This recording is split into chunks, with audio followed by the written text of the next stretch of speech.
former president Donald Trump heads to the Fulton County Jail, where he will be booked and receive a mugshot related to those charges from the 2020 election. Giving you a live look here overhead from the freeway as we have this aerial view as he heads there. And right before the break, he was about 15 minutes out or so from arriving at the jail, so he should be getting there pretty soon here. We also have another shot as well. As you can see, our crews have cameras on the ground following behind as we watch all of this happen here in real time. So we're going to continue to bring you this coverage as it's happening live, raw, and unfiltered here on Live Now from Fox. In the meantime, though, we want to bring in friend of the program, legal analyst Andrew Lieb, who's joining us here. Andrew, thanks so much. It's great to see you as always as we talk about all of these pressing questions. Let's first just begin with what today means, the significance of a former president now in his fourth indictment that he's facing,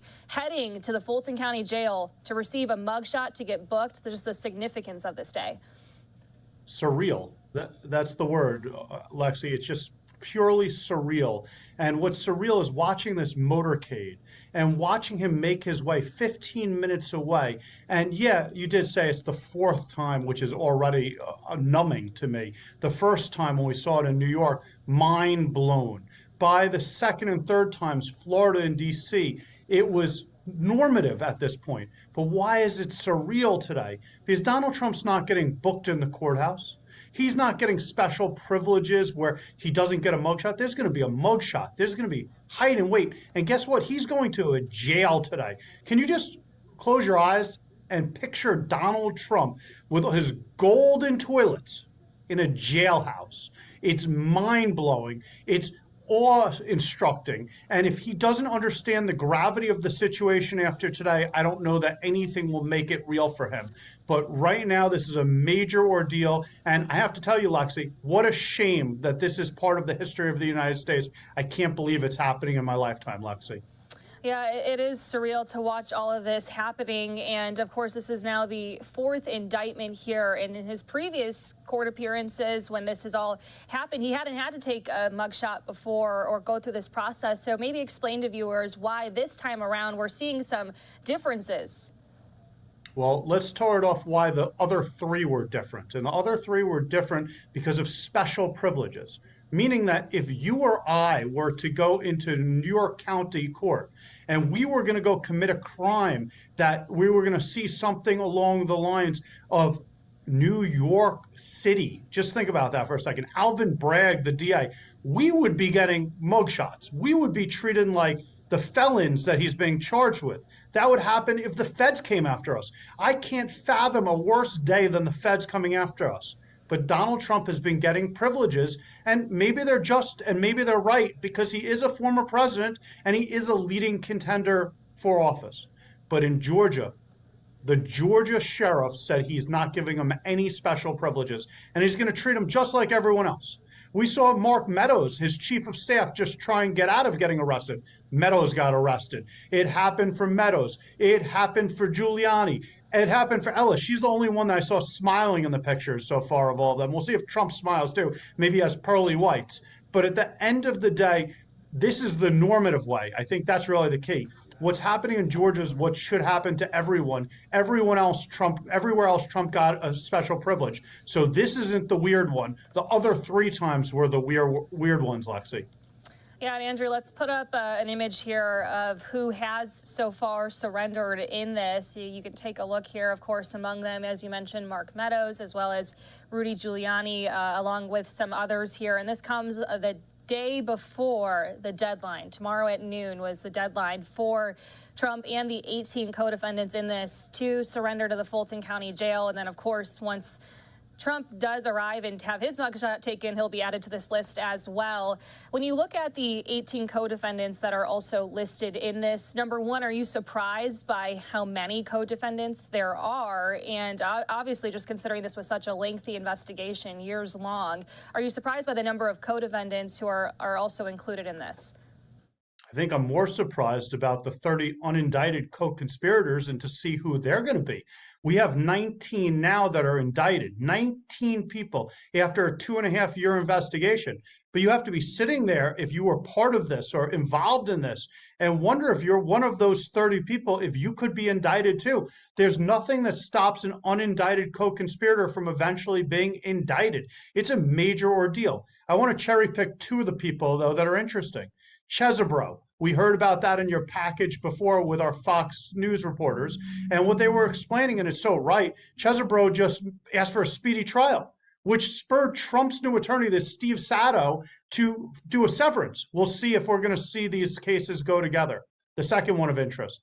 On Monday, mark your calendars. Mark Meadows has a hearing scheduled where we might see Raffensperger, the Secretary of State from Georgia. They're telling he might be subpoenaed to this. And Mark Meadows is trying to say this should be a federal case because he was doing what he was supposed to do when he was as a chief of staff for Trump. That's another interesting one. So to answer your question, it's not just the 30 that aren't indicted. It's not just the 18 others that are indicted. It's the chaos that all 49 put together in the judicial system, which will always keep drama unfolding, Lexi. Yeah, and Andrew, you can see all these different images, too, that we're continuing to bring in here as he is getting closer to arriving there at the Fulton County Jail. Andrew, we are going to check in with you a little bit later here. We are going to right now put up a couple shots from outside of the Fulton County Jail as we wait for him to arrive. Andrew, we're going to touch base with you just very soon here as we leave this shot up for viewers. So we'll talk to you soon. Thanks so much for that first bit of analysis, and we'll talk to you in just a little bit here. Thank you.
All right, you're taking a live look overhead here as we've been following the motorcade as it makes its way to the Fulton County Jail. It looks like they might just be arriving there. We want to go out right now to Fox's Caroline Elliott, who is there at the Fulton County Jail. Caroline, thanks so much for joining us here. Tell us a little bit more about what you've been seeing. It does look like the former president has just arrived. Well, Lexi, from our vantage point, we can't tell if he's arrived yet. We do know that security has this entire street on lockdown right now, waiting for the former president's arrival.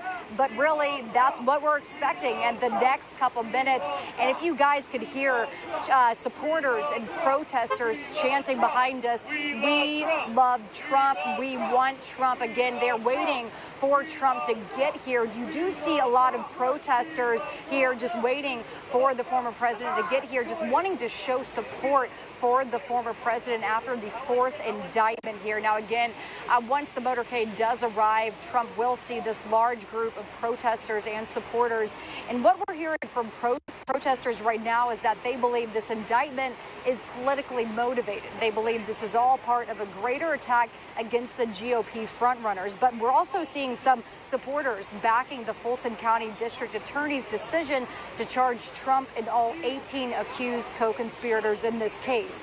Now, it's still unclear exactly how the jail will handle Trump's booking process later on. We know up until this point in Miami and D.C. and in New York, Trump has avoided a mugshot, but sources tell us that tonight this could be the former president's first mugshot. We do know that the sheriff did say that was the plan, but we'll just have to see later on what exactly Trump's Secret Service protection allows. We do expect Trump will be released rather quickly on a $200,000 bond, and we're also hearing that we might hear from the former president after his surrender. Lexi? Yeah, we'll definitely be looking for that, Caroline. And obviously, he's not the only person who is surrendering right now. Other people that are included in this, his co-defendants, some of them have already turned themselves in. So who else so far have we seen surrender there in Fulton County? Yeah, as of right now, at least 11 accused co-conspirators have turned themselves in, most notably Rudy Giuliani yesterday. And just this afternoon, Trump's former chief of staff, Mark Meadows, also surrendered here. So again, right now, there are still several co-defendants that will have to surrender before noon tomorrow, but certainly picking up here at the jail. Lexi. All right, Fox's Caroline Elliott live there in Fulton County. Caroline, thanks so much. We'll talk again soon.